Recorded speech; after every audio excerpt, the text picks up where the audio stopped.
Why is there hoarding? There's hoarding because capitalists need there to be scarcity because scarcity at some level creates value. That if red wine flowed like water, Burgundy from a great vintage, you could buy a bottle of it for a nickel. You can't buy a bottle of it for a nickel because it's scarce. And so we started by creating stuff that people will buy because there isn't a lot of it. But then we added time to the equation. And so if you want to have a world-class lawyer look at your file, it's $900 an hour. Why? Because she can't look at two people's files at the same time.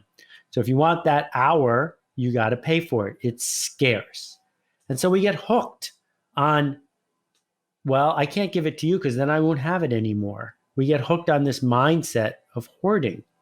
And the problem with that is that most of the things we care about and our culture are not driven by scarcity. They're driven by abundance. So if I have a widget factory and everyone in town comes and takes a free sample, I'm going to go out of business. But if I have an idea and everyone comes and takes a free sample, I'm rich because I get to keep the idea and now the idea has gone up in value. And so we have to shift gears and think hard about how do I contribute to this culture? How do I earn trust as opposed to how do I approach a scarcity mindset and create distrust? So you mentioned that abundance multiplies while scarcity subtracts. What about on the notion of competition, right? Because one would argue that competition is also a scarcity mindset.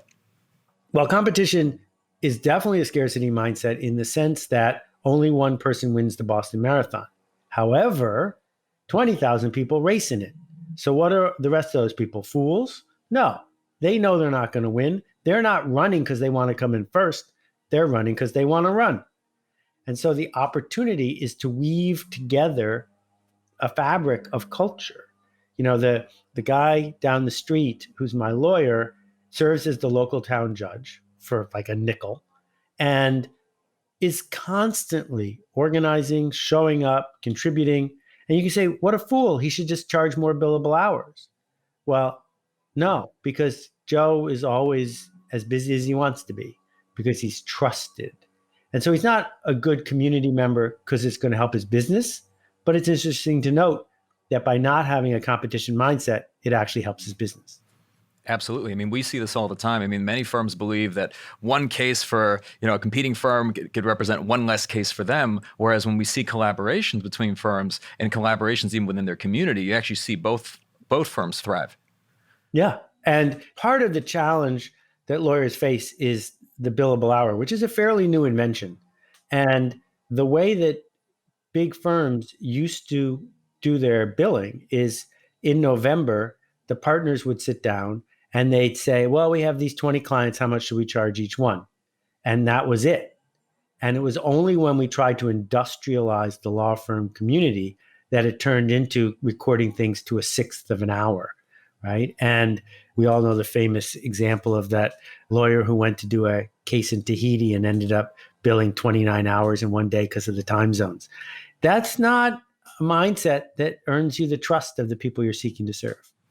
And on that note, actually, I know you mentioned the fact of really niching down and that, our desire to please the masses is actually what hinders a lot of innovation because you're basically vanilla. You're not for anybody in particular. Why do you think it is that people really avoid really niching down in many cases? Well, I think part of it is because we use phrases like niching down.